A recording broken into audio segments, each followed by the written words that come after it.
Hello बच्चों, fluid mechanics topic पर ये प्रीवियस ईयर जेई का बहुत ही अच्छा प्रॉब्लम है। ये पैराग्राफ टाइप क्वेश्चन है, 2 क्वेश्चंस ये हैं और तीसरा प्रॉब्लम ये है। तो आप इन तीनों प्रॉब्लम्स को जरूर खुद से सॉल्व करिए और खुद से अटेम्प्ट करने के बाद आप इसका सोल्यूशन वीडियो देखिए। तो देखिए क्वेश्चन क्या है। A wooden cylinder of diameter 4r, height h and density ρ/3 is kept on a hole of diameter 2r of a tank filled with liquid of density rho as shown in the figure। ये वाला figure है, ये wooden cylinder है, इसका diameter 4r है, ये whole है, इस होल का डायमीटर 2r है और इस टैंक में आपने रख दिया है। तो पहले क्वेश्चन में पूछा है, now level of the liquid starts decreasing slowly when the level of liquid is at a height h1 above the cylinder the block just starts moving up then value of h1 is। तो h1 की value आपसे पूछा है। तो इस question को select करने के पीछे मेरा मकसद, मेरा गोल ये है आपको ये समझाना कि बहुत बार हम लोग रूटीन वे में जब भी हमसे पूछा जाता है कि what is the force exerted by a liquid on a solid which is partially और fully submerged in the liquid, तो हम लोग बोलते हैं कि ठीक है, force exerted by the liquid upthrust हो जाता है और उस अपथ्रस्ट की वैल्यू हो जाती है weight of the liquid displaced. यानी कि अगर volume of liquid displaced v है तो v इंटू रो इंटू जी कर दीजिए। आंख मूंद करके बच्चे ये फॉर्मूला लगाते हैं और ये फॉर्मूला सही भी है, बिल्कुल 99.99% केसेज में आपको सही रिजल्ट तक पहुंचाएगा। लेकिन इस तरह के जो क्वेश्चंस होंगे ना, देखो थोड़ा सा अजीबो गरीब सा शेप है कि कंटेनर में नीचे होल बना हुआ है, उसमें ये वुडन सिलिंड्रिकल ब्लॉक रखा हुआ है। तो इस तरह का जो क्वेश्चन होगा उसमें अगर आप आंख मूंद करके सीधे ये फॉर्मूला लगा दीजिएगा कि force exerted by the liquid this is equal to v rho g, तो आप गलत आंसर पे पहुंच जाइएगा। तो मैंने ये क्वेश्चन जानबूझ करके इसलिए लिया है ताकि मैं ये कॉन्सेप्ट आपको समझा सकूं। ये कॉन्सेप्ट मैंने अपने थियरी लेक्चर में भी 2-3 बार बताया था। इनके अलावा अभी मैं एक और क्वेश्चन आपको देने वाला हूं, उसमें भी यही कॉन्सेप्ट समझाऊंगा।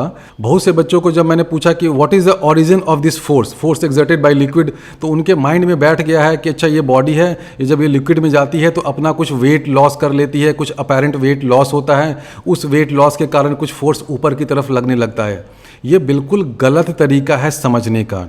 मैंने बार बार समझाया था कि जो अपथ्रस्ट फोर्स या किसी भी तरह का force exerted by liquid on a solid surface लगता है तो वो किसके कारण लगता है? फोर्स लगता है बिकॉज ऑफ हाइड्रोस्टैटिक प्रेशर।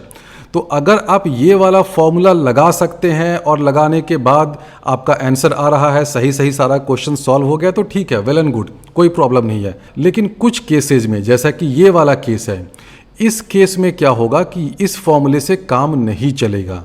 तो जब इस फॉर्मूले से काम नहीं चलेगा तो मैंने थियरी लेक्चर में सिखाया था, क्या सिखाया था कि आप एक स्टेप पीछे जाइए और पीछे जाकर के क्या देखिए, आप देखिए कि ये जो बॉडी है, जो सिलिंड्रिकल ब्लॉक है, इस पे कौन फोर्स लगा रहा है? इस पे फोर्स लगा रहा है लिक्विड और इस पे फोर्स लग रहा है इसका अपना वेट mg।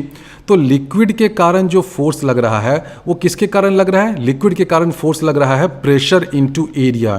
तो आप हर सरफेस पे जाके वहां पे प्रेशर फाइंड करो और उस प्रेशर को एरिया से मल्टीप्लाई करो और उस फोर्स का नेट रिजल्टेंट फाइंड करो, तो आपको सही आंसर मिल जाएगा। और ये जो v रो जी वाला रिलेशन आता है ना कि upthrust force is equal to v rho g, ये भी कहाँ से आया था? ये भी तो यहीं से आया था ना। हमने बोला था कि मान लो ये बॉडी है जो पार्शियली या फुल्ली सबमर्ज्ड है लिक्विड में, तो हमने ये समझाया था, क्या समझाया था कि जो इस बॉडी का जो नीचे वाला सरफेस होता है, यहाँ पे प्रेशर ज़्यादा होता है, ऊपर में प्रेशर थोड़ा सा कम होता है। तो अगर आप प्रेशर इंटू एरिया करिएगा तो आपको एक नेट रिजल्टेंट फोर्स मिल जाएगा जो नीचे से ऊपर की तरफ लग रहा है। जनरली ये नीचे से ऊपर की तरफ लगेगा, क्योंकि मान लीजिए कि ये कंटेनर ऐसा है, इसमें हर जगह लिक्विड है, तो ये बहुत ही सिंपल केस है। तो सिंपल केस में तो ये फॉर्मूला चल जाता है कि upthrust is equal to v rho g. लेकिन अगर कोई खुराफाती टाइप का केस हो जाए ना, जैसा कि ये वाला केस है, तो उसमें आप v रो जी लगाइएगा तो ये सारा का सारा क्वेश्चन गलत सॉल्व हो जाएगा। तो इसमें आपको एक स्टेप पीछे जाना पड़ेगा, जाकर देखना पड़ेगा कि हर सरफेस पे कितना हाइड्रोस्टैटिक प्रेशर है, उस हाइड्रोस्टैटिक प्रेशर के कारण कितना फोर्स लगेगा। तो हम लोग सबसे पहला क्वेश्चन सॉल्व करते हैं। इसमें दे रखा है कि जब ये हाइट h1 हो जाता है तो ये बॉडी सिलिंड्रिकल ब्लॉक उठने लगता है। अब आप सोचिए कि ये उठने क्यों लगा? इसलिए उठ रहा होगा ना कि हो सकता है कि जो नीचे से ऊपर की तरफ फोर्स लग रहा है हाइड्रोस्टैटिक प्रेशर के कारण वो फोर्स इसके वेट mg से ज़्यादा हो जाएगा। तो अभी हम लोग सबसे पहले हाइड्रोस्टैटिक प्रेशर के कारण फोर्स फाइंड करते हैं। अब यहाँ पर देख रहे हैं कि चारों तरफ एटमॉस्फेयर है, तो क्या हम लोग एटमॉस्फेरिक प्रेशर को कंसिडर करें या ना करें, ये बहुत अच्छा क्वेश्चन है। अब इस क्वेश्चन में अगर आप एटमॉस्फेरिक प्रेशर को कंसिडर नहीं करिएगा तो भी कोई प्रॉब्लम नहीं होगा। देखिए क्यों मैं ऐसा कह रहा हूँ। मान लीजिए कि यहाँ पर एटमॉस्फेरिक प्रेशर P0 है, तो इस P0 के कारण यहाँ पर सब जगह प्रेशर जो है वो बढ़ जाएगा, P0 से बढ़ेगा। तो फोर्स जो ऊपर से नीचे की तरफ लगेगा एटमॉस्फेरिक प्रेशर के कारण वो क्या हो जाएगा, P0 इंटू दिस एरिया। अब यहाँ पर भी तो P0 के कारण प्रेशर बढ़ेगा, अगर आप P0 को कंसिडर कर रहे हैं तो यहाँ पर भी P0 के कारण प्रेशर बढ़ेगा। और यहाँ पे तो देखो यहाँ तो एटमॉस्फेयर है ही, तो नीचे से ऊपर भी P0 इंटू ए फोर्स लग रहा है बिकॉज ऑफ एटमॉस्फेरिक प्रेशर, और ऊपर से नीचे भी P0 इंटू ए लग रहा है। तो जब हम लोग इस सिलेंड्रिकल ब्लॉक का फ्री बॉडी डायग्राम बनाएंगे, forces acting on this cylindrical block का जब इक्वेशन लिखेंगे, तो ऊपर से नीचे भी P0 इंटू ए फोर्स है, नीचे से ऊपर भी P0 इंटू ए फोर्स है, दोनों फोर्स कैंसल आउट कर जाएगा। जब आप इक्वेशन लिखिएगा तो LHS में भी ये फोर्स आएगा, RHS में भी आएगा, दोनों कैंसिल कर जाएगा। तो अगर आप जिद पे उतरते हैं, बहुत ज़्यादा जोश में हैं, तो आप P0 को कंसिडर कर लीजिए, बस आपका न्यूमेरिकल एक्सप्रेशन लंबा होगा, थोड़ा सा ज़्यादा टाइम लगेगा, और कोई बात नहीं है। लेकिन इस P0 को आप कंसिडर नहीं करिए, कोई अंतर नहीं होने वाला है। दूसरा आप ये भी देखिए कि इस साइड जो लिक्विड है, ये सब जो लिक्विड है ये फोर्स लगाएगा इस डायरेक्शन में, हॉरिजॉन्टल डायरेक्शन में, ठीक है। तो जब हम लोग इस सिलेंड्रिकल ब्लॉक का फ्री बॉडी डायग्राम बनाएंगे और वर्टिकल डायरेक्शन में फोर्स बैलेंस करेंगे, तो इस फोर्स और इस फोर्स का कोई रोल नहीं होगा। तो अभी हम लोग वही करते हैं, हम लोग इस सिलेंड्रिकल ब्लॉक का फ्री बॉडी डायग्राम बनाते हैं, देखते हैं इस पर क्या क्या फोर्स लग रहा है वर्टिकल डायरेक्शन में। तो वर्टिकल डायरेक्शन में देखो ऊपर से नीचे एक फोर्स लगेगा इस डायरेक्शन में, किसके कारण, हाइड्रोस्टैटिक प्रेशर के कारण। तो इस पॉइंट पे हाइड्रोस्टैटिक प्रेशर कितना है, देखो इस पॉइंट पे हर जगह हाइड्रोस्टैटिक प्रेशर है। ये हाइट अगर h1 है जो मुझे फाइंड करना है, तो क्या हो जाएगा, rho ji h1 into this cross section area, वो क्या हो जाएगा, इसका डायमीटर है 4r, तो रेडियस हो गया 2r, क्रॉस सेक्शन एरिया हो जाएगा पाई इंटू 2r स्क्वायर, यानी कि पाई 4r स्क्वायर। तो ऊपर से नीचे जो फोर्स लगेगा इस डायरेक्शन में ऐसे, उसका मैग्नीट्यूड क्या हो जाएगा, rho g into h1 into 4 pi r square. ये वाला क्रॉस सेक्शन एरिया हो गया 4 पाई आर स्क्वायर, और इस लेवल पे हर जगह प्रेशर कितना होगा, रो जी h1। तो प्रेशर इंटू एरिया, ये हो गया फोर्स, ये ऊपर से नीचे की तरफ लग रहा है। अब नीचे से ऊपर कौन फोर्स लगा रहा है, ये वाला लिक्विड और ये वाला लिक्विड, ये नीचे से ऊपर फोर्स लगा रहा है। और साथ ही साथ ऊपर से नीचे एक और फोर्स लग रहा है ना, ये उसका जो अपना वेट है, तो उसको भी हम लोग ऐड कर देते हैं। इस डायरेक्शन में फोर्स लग रहा है, उसको कर दें प्लस, इसका वॉल्यूम कितना होगा, इसका हाइट h है और cross section area 4 pi r square है, तो हो जाएगा 4 pi r square into h into density है रो बाई 3, तो कर दीजिए रो बाई 3 इंटू कर दीजिए g। तो हमने डाउनवर्ड डायरेक्शन में जो फोर्स लग रहे हैं दोनों का सम कर दिया, कितना हुआ, ये हो गया force because of hydrostatic pressure, ये हो गया weight of this cylindrical block. अब जब ये ब्लॉक उठने लगेगा तो जस्ट उस टाइम पे ये जो डाउनवर्ड डायरेक्शन में फोर्स है वो बैलेंस हो जाएगा अपवर्ड डायरेक्शन के फोर्स के कारण। तो अपवर्ड डायरेक्शन में फोर्स कौन लगा रहा है, यहाँ पे जो लिक्विड है और यहाँ पे जो लिक्विड है, नीचे से ऊपर और नीचे से ऊपर ऐसे फोर्स लग रहा है, ठीक है। अब इस पॉइंट पे प्रेशर कितना होगा, आप देख रहे हैं कि यहाँ तक है हाइट h1, ये हाइट है h, तो प्रेशर हो जाएगा रो जी h plus h1। Atmospheric pressure हम लोगों ने हर जगह नेग्लेक्ट कर दिया है, क्योंकि ऊपर से नीचे भी एटमॉस्फेरिक प्रेशर लगेगा तो वो P0 इंटू ए है, नीचे से ऊपर लगता तो वो भी P0 इंटू ए होता, इक्वेशन में वो दोनों साइड कैंसल आउट हो जाता। तो हाइड्रोस्टैटिक प्रेशर जो नीचे से ऊपर लग रहा है उसका मैग्नीट्यूड हो जाएगा, दिस इज इक्वल टू, हम लोग इक्वल कर रहे हैं क्योंकि देखो नीचे से ऊपर जो फोर्स लग रहा है ये LHS में, this will be equal to force in upward direction, तभी तो उस पॉइंट पे ये ब्लॉक जस्ट उठने लगेगा। तो नीचे से ऊपर फोर्स, यहाँ पर प्रेशर कितना है, यहाँ पे देखो ये प्रेशर है यहाँ पे रो जी h प्लस h1। अब यहाँ पे क्रॉस सेक्शन एरिया कितना है, देखो पूरा एरिया है 4 पाई आर स्क्वायर, उसमें ये वाला एरिया माइनस करना पड़ेगा। ये एरिया कितना होगा, डायमीटर है 2r तो रेडियस हो गया r, एरिया हो गया पाई आर स्क्वायर। तो 4 pi r square minus pi r square यानी कि 3 पाई आर स्क्वायर।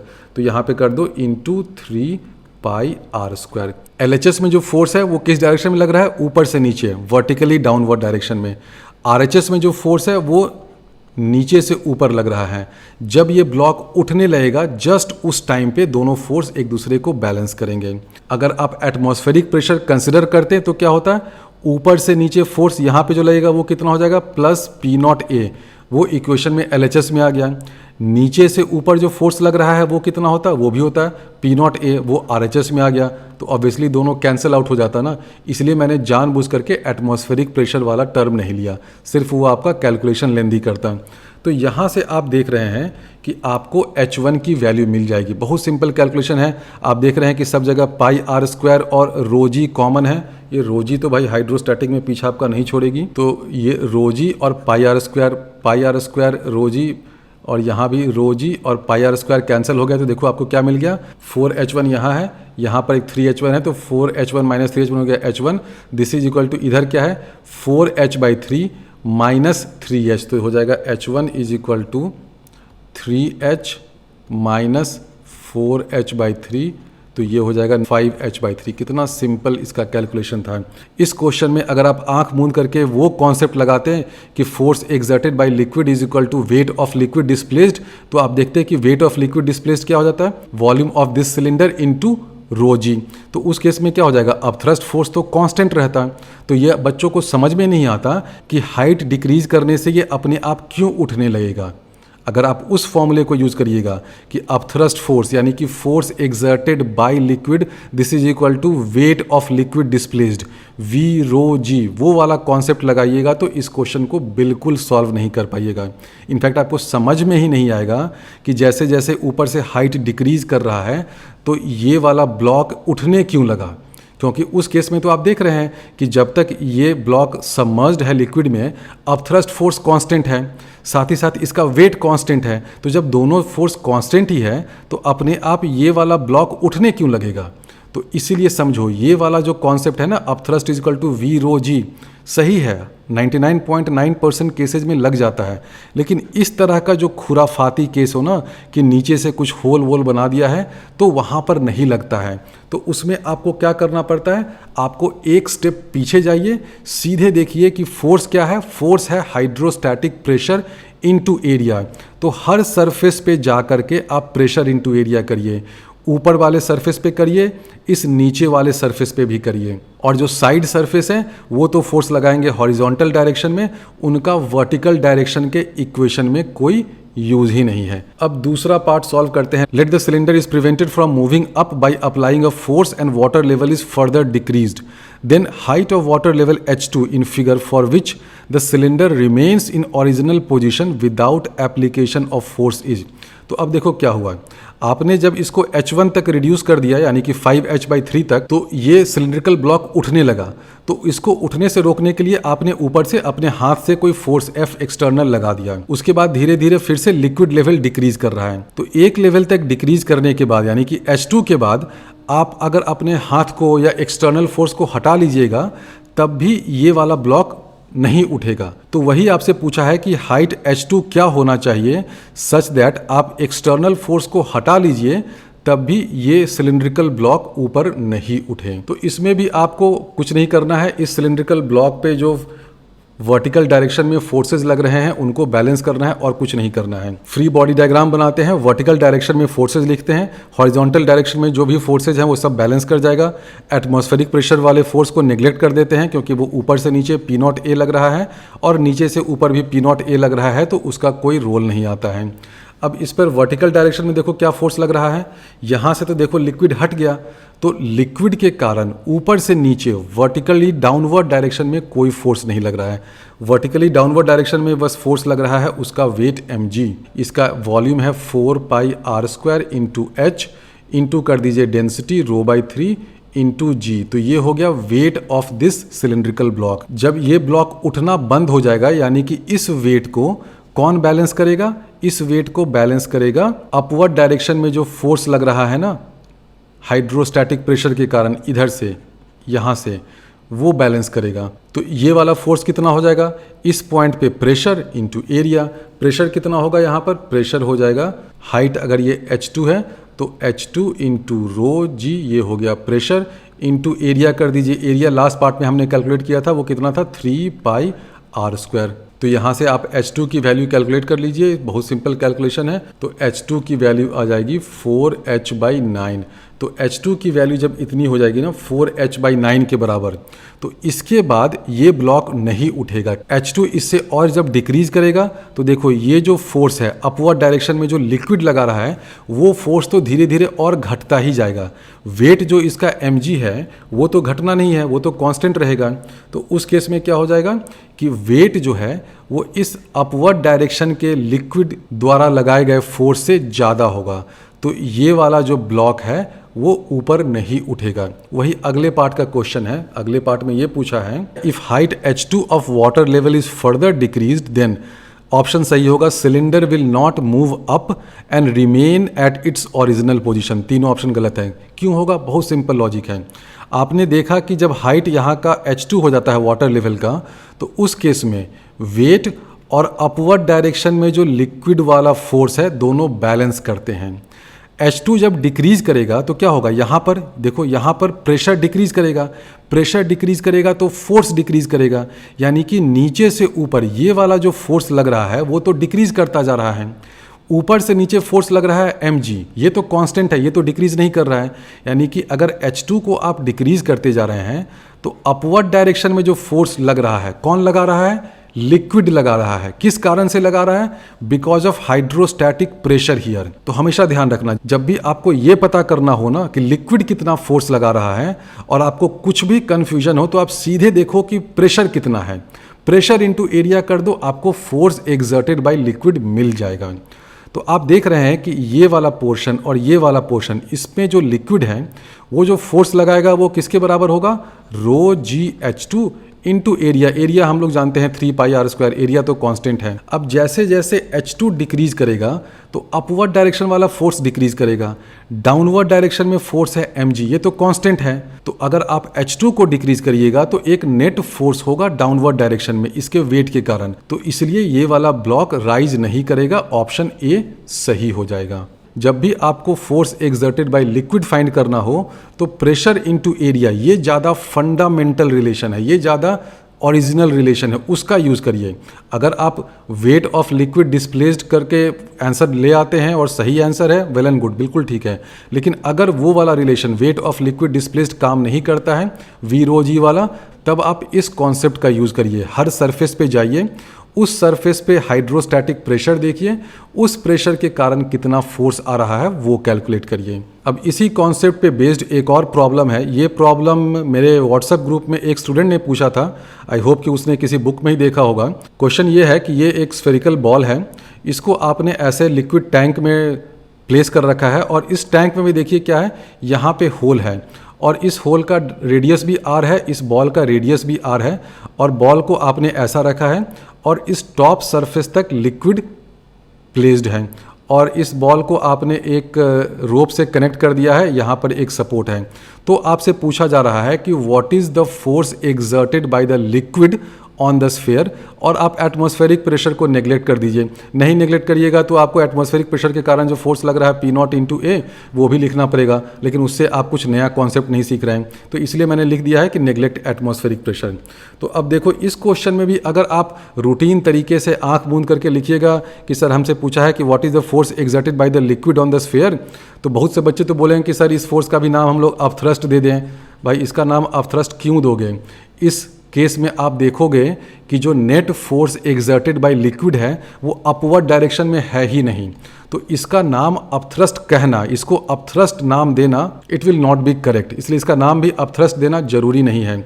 बहुत से बच्चे इस क्वेश्चन में रूटीन तरीके से ये बोलते हैं कि सर अच्छा हमें force exerted by liquid find करना है या अपथ्रस्ट फाइंड करना है, तो हम लोग ये फाइंड कर लेते हैं कि what is the weight of the liquid displaced. तो वो देखते हैं कि अच्छा इतना वॉल्यूम ऑफ स्फीयर इसमें है, यानी कि 2/3 पाई आर क्यूब इसका वॉल्यूम है, इतना वॉल्यूम ऑफ स्फीयर आ गया टैंक में, यानी कि उतना वॉल्यूम ऑफ लिक्विड डिस्प्लेस्ड हुआ, इनटू रो जी कर दिया और बोला कि यही हो गया force exerted by the liquid, और उसको बोल भी दिया कि ये अपवर्ड डायरेक्शन में है, अप थ्रस्ट है। ये भी गलत है। अभी मैंने पिछले क्वेश्चन में ही समझाया था कि जब भी आपको force exerted by liquid find करना हो तो रूटीन तरीके से वेट ऑफ लिक्विड डिस्प्लेस्ड उसका यूज़ मत करिए, खास करके इस तरह के क्वेश्चन में जिसमें जो बॉडी है ना वो कंप्लीटली या ठीक से सबमर्ज नहीं है। देखो इस बॉडी में क्या हो रहा है, एक पोर्शन तो लिक्विड में है, दूसरा पोर्शन इधर एटमॉस्फेयर की तरफ एक्सपोज्ड है।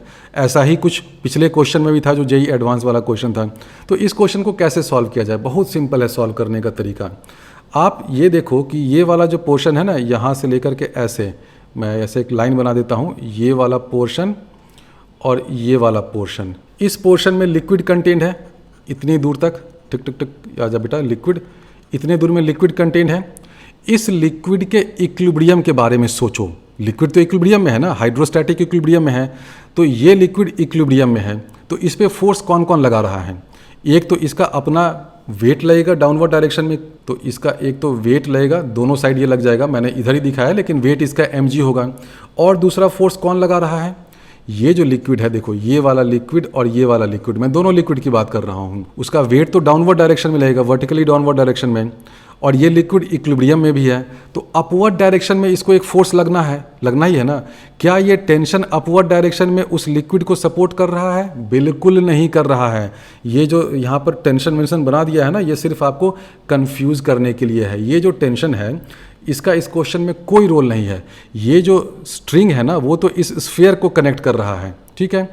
पानी में तो आप धागा नहीं बांध सकते हैं ना, पानी में तो आप स्ट्रिंग नहीं बांध सकते हैं, तो ये जो स्ट्रिंग है वो इस लिक्विड को या इस लिक्विड को लिफ्ट नहीं कर रहा है। सिंपल सा कॉन्सेप्ट है। तो अब आप सोचिए कि ये जो लिक्विड है, कहाँ, कौन सा लिक्विड, अरे बिना लिक्विड आ जा, ये लिक्विड और ये लिक्विड, इस लिक्विड को अपवर्ड डायरेक्शन में कौन फोर्स लगाएगा? ऑब्वियसली ये जो सरफेस है ना, देखो ये वाला सरफेस, ये सरफेस और ये सरफेस एक नेट फोर्स लगा रहा है अपवर्ड डायरेक्शन में, ऊपर की तरफ। कितना लगा रहा है वही मुझे पता करना है, क्योंकि न्यूटन्स थर्ड लॉ से हम लोग जानते हैं कि जितना फोर्स ये सरफेस लगाएगा लिक्विड पे, न्यूटन्स थर्ड लॉ से उतना ही फोर्स ये लिक्विड लगाएगा, बट इन ऑपोजिट डायरेक्शन। तो हमें फाइंड करना है कि ये जो लिक्विड है वो इस सरफेस पे कितना फोर्स लगा रहा है। हम लोग उल्टे क्वेश्चन को सॉल्व करते हैं। हम लोग पहले ये फाइंड कर लेते हैं कि ये जो सरफेस है, ये सरफेस लिक्विड पे कितना फोर्स लगा रहा है। ये हम लोग फाइंड कर सकते हैं क्योंकि हम लोग अपना सिस्टम जो है वो इस लिक्विड को बना देते हैं और ये सिस्टम इक्विलिब्रियम में है, तो इस पे जो भी वर्टिकल फोर्सेज होंगे वो बैलेंस आउट कर जाएंगे। तो हम लोग ये फाइंड कर लेंगे कि ये जो सरफेस है, ये सरफेस लिक्विड पे कितना फोर्स लगा रहा है, उसका मैग्नीट्यूड फाइंड कर लिया। न्यूटन्स थर्ड लॉ से उतने ही मैग्नीट्यूड का फोर्स ये लिक्विड लगाएगा सरफेस पे, लेकिन वर्टिकली डाउनवर्ड डायरेक्शन में। तो अभी आप इस लिक्विड का, ये लिक्विड और ये लिक्विड, इस लिक्विड का फ्री बॉडी डायग्राम बनाइए। डाउनवर्ड डायरेक्शन में कितना फोर्स लगेगा? mg। अब mg क्या होगा इसमें? इस लिक्विड का वेट कितना होगा? सबसे पहले इसका वॉल्यूम कितना होगा? बहुत सिंपल है, ये देखो r है, ये भी r है, तो आप देख रहे हैं ना, ये जो सिलेंडर टाइप का हो गया, पूरा वॉल्यूम जो है यहाँ से देखो यहाँ तक, ये कंप्लीट वॉल्यूम क्या हो जाएगा? ये एक सिलेंडर टाइप का हो गया। रेडियस r है, ये वाला हाइट भी, ये भी r है ना, ये भी r हो गया, क्योंकि देखो यहाँ तक ये जा रहा है तो ये डिस्टेंस भी r हो गया। तो वॉल्यूम ऑफ कंप्लीट सिलेंडर क्या हो जाएगा? पाई r स्क्वायर इंटू r। उसमें से माइनस कर दीजिए वॉल्यूम ऑफ दिस हेमिस्फीयर, तो आपको मिल जाएगा volume of this liquid and this liquid. Simple 3 dimensional geometry है ना, आप लोग तो समझ ही रहे होंगे। तो पाई r square into r minus कर दीजिए 2/3 पाई r क्यूब, ये क्या है? Volume of this hemisphere. तो ये क्या दे देगा आपको? 1/3 पाई r क्यूब। तो लो भाई, ये 1/3 पाई r क्यूब क्या हो जाएगा? ये हो गया 1/3 पाई r क्यूब। ये क्या हो जाएगा? Volume of liquid. कौन सा लिक्विड? ये वाला लिक्विड, ये वाला लिक्विड, इसकी मैं बात कर रहा हूँ, ठीक है। इस लिक्विड का वॉल्यूम है 1/3 पाई r क्यूब, तो इसका वेट क्या हो जाएगा? इंटू डेंसिटी इंटू जी। तो जितना इसका वेट होगा उतना ही फोर्स तो ये सरफेस लगाएगा अपवर्ड डायरेक्शन में। ये वाला सरफेस अपवर्ड डायरेक्शन में इतना फोर्स लगाएगा, तो अपवर्ड डायरेक्शन में जो सरफेस फोर्स लगा रहा है वो ये हो गया। तो जितना फोर्स ये सरफेस लगाएगा अपवर्ड डायरेक्शन में, न्यूटन्स थर्ड लॉ से ये जो लिक्विड है उतना ही फोर्स लगाएगा but in opposite direction, downward direction में। तो डाउनवर्ड डायरेक्शन में जो लिक्विड फोर्स लगाएगा उसका देखो मैग्नीट्यूड हो गया ये 1/3 पाई आर क्यूब रो जी। कितना सिंपल क्वेश्चन था, आप इस तरह इसको एनालाइज करिए तो। और इसमें ये भी देखिए कि हमने सिस्टम किसको लिया है, इसको लिया है, इस वाले पोर्शन को। तो इधर का जो लिक्विड है ना, इस वर्टिकल लाइन के इधर जो लिक्विड है वो लिक्विड भी फोर्स लगा रहा है, लेकिन वो सब फोर्स हॉरिजॉन्टल डायरेक्शन में है। तो वर्टिकल डायरेक्शन में उसका कोई रोल नहीं है इस फोर्स का, है ना। तो अगर आप सिस्टम इस लिक्विड को ले रहे हैं, इसको इसको इसको, तो इस पर सिर्फ और सिर्फ दो फोर्स लग रहा है। एक तो वेट डाउनवर्ड डायरेक्शन में और वर्टिकली अपवर्ड डायरेक्शन में force exerted by this spherical surface. तो स्फेरिकल सरफेस लिक्विड पे जितना फोर्स लगाएगा उसी का इक्वल एंड ऑपोजिट डायरेक्शन में लिक्विड फोर्स लगाएगा उस स्फेरिकल सरफेस पे। तो force exerted by the liquid on this sphere वो क्या हो जाएगा 1/3 pi r cube into rho जी।